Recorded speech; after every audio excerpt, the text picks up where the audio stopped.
Moscou et son charme romantique, son tram, ses chats et sa salle d'arcade. Attendez, une salle d'arcade russe ? Le musée de jeux automatiques soviétique est effectivement l'unique représentant d'une espèce en voie d'extinction, le jeu d'arcade soviétique. Началась вся эта история лет 6 назад, когда мои друзья хотели поставить морской бой себе домой. Ну и началось. Нашли один автомат, еще один, и так заполнился гараж автоматами, потом еще один гараж, а потом решили сделать музей. Вы сейчас находитесь в третьем помещении музея, мы уже дважды переезжали, потому что, на мой взгляд, у нас органический рост. Сначала мы были в подвале на Первомайской, потом в небольшом помещении на Третьяковской, и сейчас, надеюсь, надолго уже обосновались на Бауманской, в таком прекрасном помещении бывшей фабрики «Красная тачка». Лет 100 назад территория так называлась.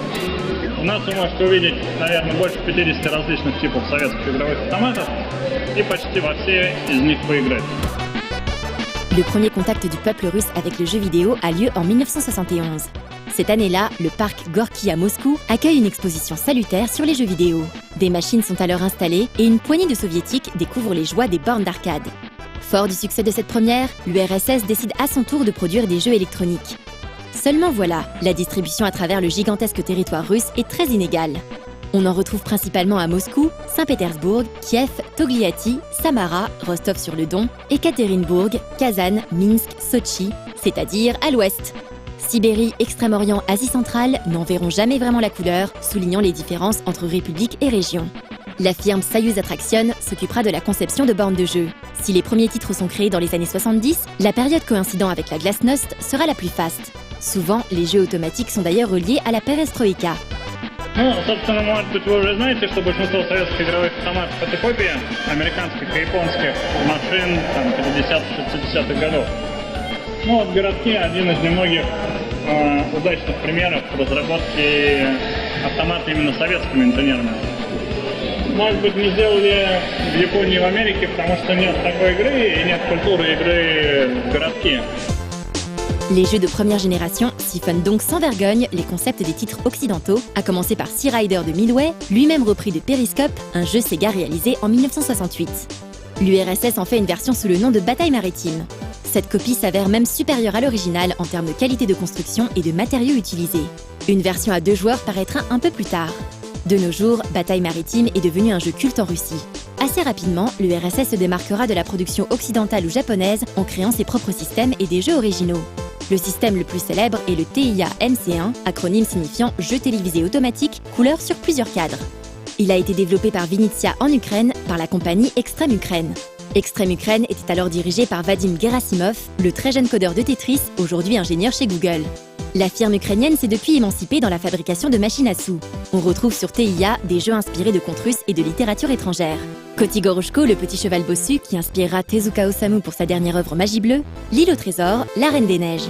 Le TIA accueille aussi des jeux plus classiques, un billard électronique, Istribitel, un shmup en noir et blanc, un jeu équestre ou encore différents jeux de course.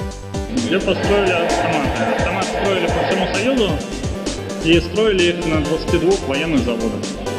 Некоторые известны, некоторые находились в Москве, в Риге, в Грузии. А некоторых неизвестны, известен только абонентский ящик, потому что они были секретными. Но, может быть, благодаря тому, что автоматы делали на военных заводах, можно в них и сейчас поиграть. Pour parler de jeux d'arcade, les Russes ont 2 mots. Ils parlent de jeux automatiques et de jeux d'arcade. Le jeu automatique intègre la notion d'art forain de manière implicite. Les premiers jeux étaient d'ailleurs plus artisanaux, avec des décors parfois peints, des mécanismes rudimentaires, lumière qui clignote et bip-bip réguliers. Les jeux automatiques sont en quelque sorte une translation miniature des jeux forains dans les lieux publics. Parcs, aéroports, boutiques, piscines, gares, sanatoriums, ce que confirme Maxime. В советское время можно было играть в общественных местах, на вокзале, в домах культуры, в парках, в конецких лагерях, в военных частях. Le mot arcade est utilisé seulement par les connaisseurs de jeux d'arcade japonais. Une caste encore peu représentée en Russie qui joue plutôt sur ordinateur. Arcade fait référence à la typologie arcade, au genre, à la philosophie et non à la borne elle-même. Les salles de nouvelle génération possèdent de nombreuses attractions telles que le lancer franc, le tir à la carabine, le hockey sur glace de table et finalement très peu de bornes ou de jeux vidéo. Après avoir développé une telle identité, puis sorti sur micro-ordinateur ce qui est certainement le jeu vidéo le plus célèbre de la planète, Tetris, comment expliquer la chute des salles d'arcade en URSS, puis dans la jeune fédération de Russie? Закрывали их поэтапно, но, наверное, как произошла деноминация, появились новые деньги, тяжело стало их поддерживать, заводы перестали производить там запасные части, все по чуть-чуть стало закрываться и пропадать. Потом открылся рынок, появились японские и китайские автоматы, там наряду с американскими. Там старались людей появились разные развлечения.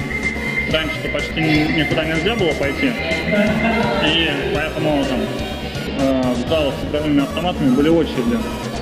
Они продолжали смотреть, как играют другие, и получать удовольствие от чужих игр. Historiquement, les anciennes républiques slaves orientales produisent d'ailleurs essentiellement pour ordinateur. Les rares jeux exportés possèdent une rigueur historique et topographique particulièrement poussée. On pense au IL-2 Sturmovik russe, au World of Tanks biélorusse ou au Stalker ukrainien. De même, en compétition, les équipes russes excellent dans les RTS ou en FPS, des genres typiquement clavier-souris. Vous les verrez plus rarement avec un stick en main. Ce n'est donc pas un hasard si vous retrouverez ici plus l'ambiance foraine qu'arcade. La frontière entre la fête foraine et le jeu vidéo est donc assez floue. Comme ce jeu de tank téléguidé où le plateau est entièrement peint, les baby-foot soviétiques où l'alignement des joueurs n'est pas le même que dans le baby classique, les pachinko aux couleurs des plus grandes équipes de football soviétiques. Avec l'explosion du rétro gaming en France et dans le monde occidental, on pourrait se demander quel rapport les Russes entretiennent aujourd'hui avec leur patrimoine vidéoludique. D'autant que Maxime et son équipe ont ouvert une nouvelle salle l'été dernier à Saint-Pétersbourg. Alors, un vent de nostalgie souffle-t-il sur la Russie? Я не думаю, что прям совсем уж такая ностальгия по играм, но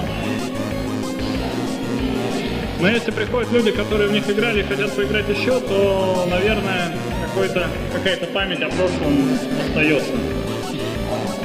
Но помимо тех, кто приходит там в 30-40 лет, кто застал их, очень много молодых ребят, которые никогда этого не видели, много иностранцев, которые не могли их нигде увидеть, потому что был железный занавес, и почти невозможно было попасть в СССР.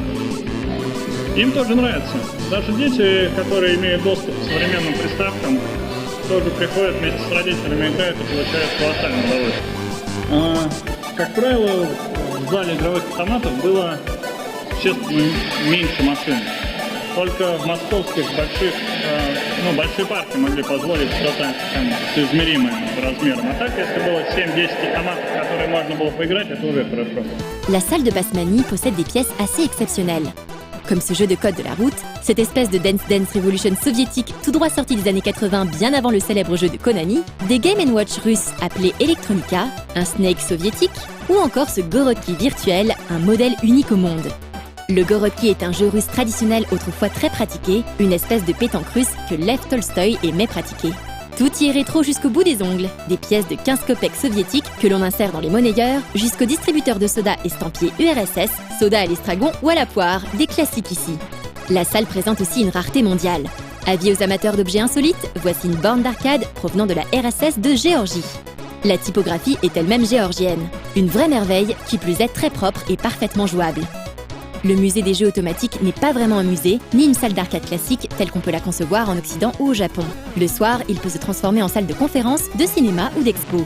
Pas vraiment une salle d'arcade donc. Ici, le score n'intéresse d'ailleurs personne et la parité est respectée.